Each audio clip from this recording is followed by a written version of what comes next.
1970 का दशक। दुनिया दो हिस्सों में बटी हुई थी। एक तरफ अमेरिका, दूसरी तरफ सोवियत यूनियन, और इनके बीच एक ऐसा देश जो अभी भी अपनी पहचान बनाने की कोशिश कर रहा था, भारत। 1962 का चीन युद्ध, 1965 और 1971 के पाकिस्तान युद्ध, इन सब ने भारत को एक बात सिखा दी थी कि असली ताकत सिर्फ सैनिकों से नहीं, बल्कि टेक्नोलॉजी और परमाणु शक्ति से आती है। दिल्ली, प्रधानमंत्री कार्यालय। इंदिरा गांधी अपने सलाहकारों के साथ एक बंद कमरे में बैठी थीं। कमरे में सन्नाटा था, फाइलें खुली थीं और उनमें लिखा था टॉप सीक्रेट।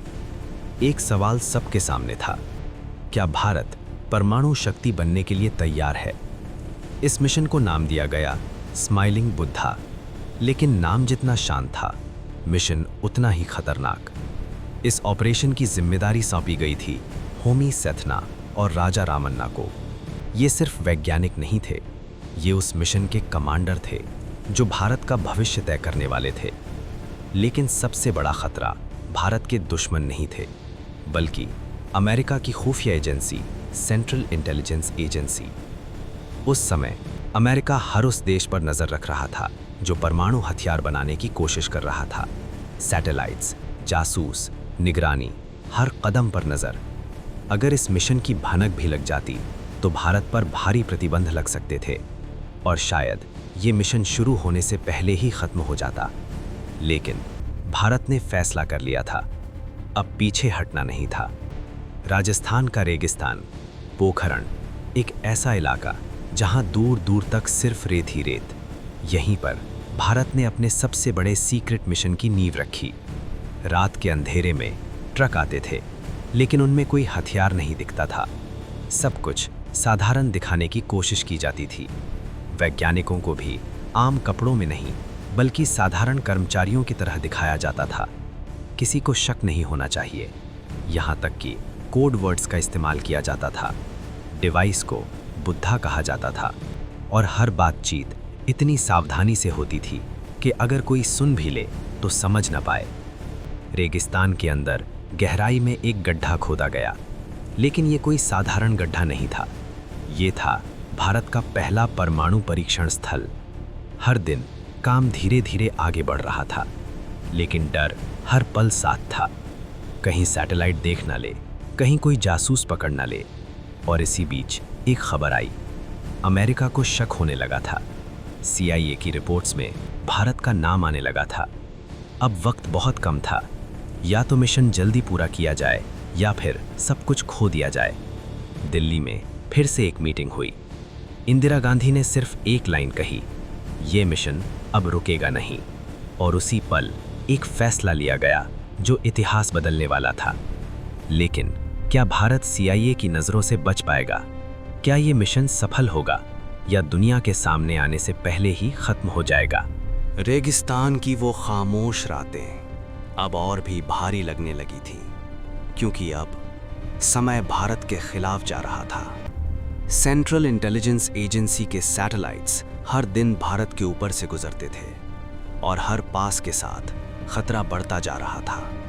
पोखरण में वैज्ञानिकों और सेना के जवानों को एक नया आदेश मिला, काम सिर्फ रात में होगा।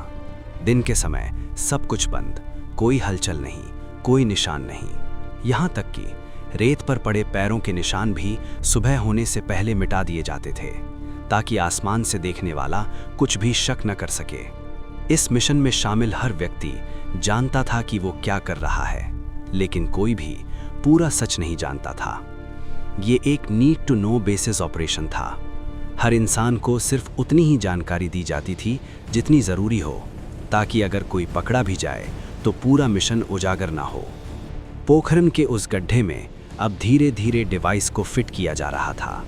ये कोई साधारण मशीन नहीं थी, ये था भारत का पहला न्यूक्लियर डिवाइस, जिसे डिज़ाइन किया था राजा रमन्ना और उनकी टीम ने। हर वायर, हर सर्किट, हर टाइमर, सब कुछ इतनी सटीकता से लगाया जा रहा था कि एक सेकंड की गलती भी सब कुछ बर्बाद कर सकती थी।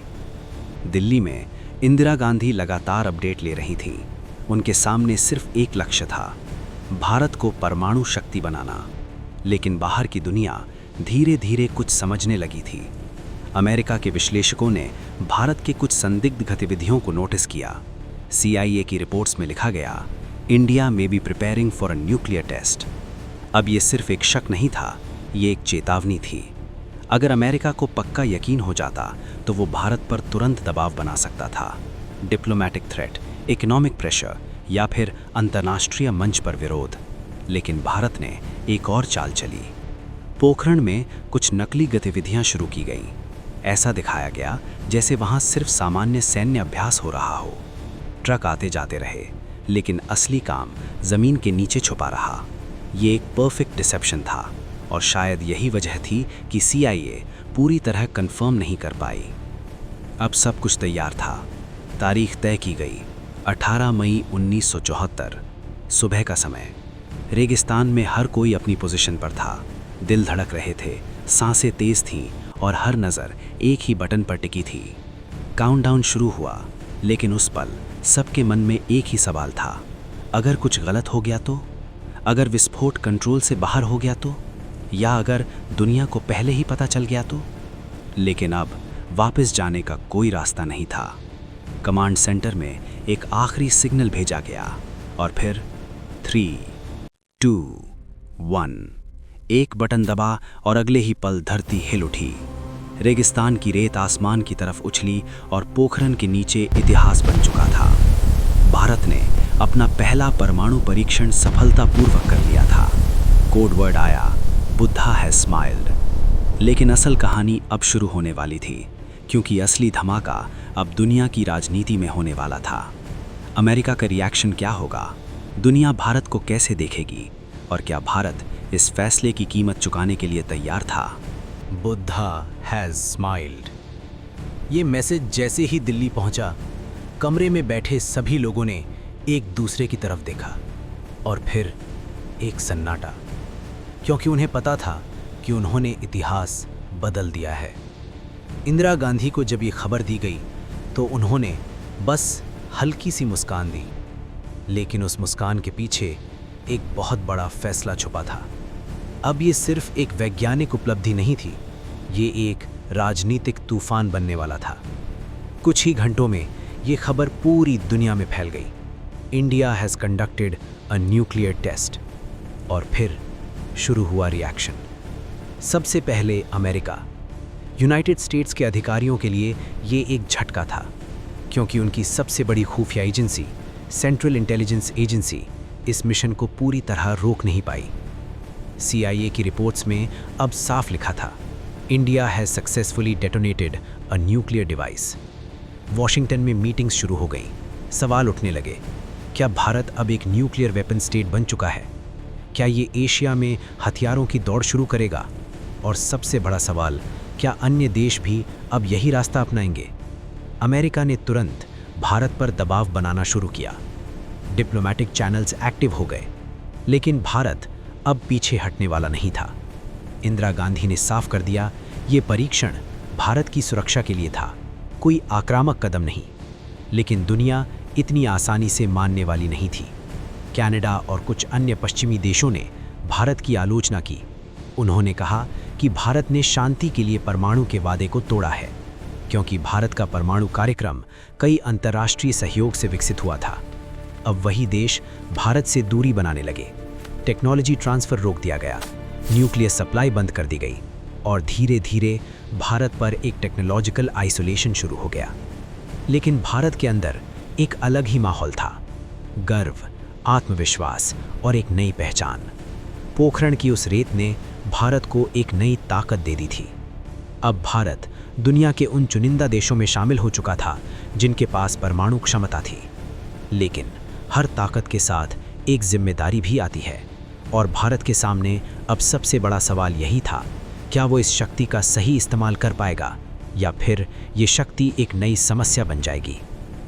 इस मिशन के बाद भारत ने अपनी नीति साफ की, हम पहले इस्तेमाल नहीं करेंगे। नो फर्स्ट यूज़ की सोच यहीं से शुरू हुई। लेकिन दुनिया अब भी भारत को शक की नज़र से देख रही थी, और शायद यही इस मिशन की सबसे बड़ी कीमत थी। लेकिन अगर उस दिन पोखरण में वो बटन नहीं दबाया जाता तो शायद भारत आज वो देश नहीं होता जो आज है। रेगिस्तान की उस खामोशी में जो धमाका हुआ था, वो सिर्फ ज़मीन के नीचे नहीं था। वो गूंज आज भी दुनिया की राजनीति में सुनाई देती है और शायद हमेशा सुनाई देती रहेगी।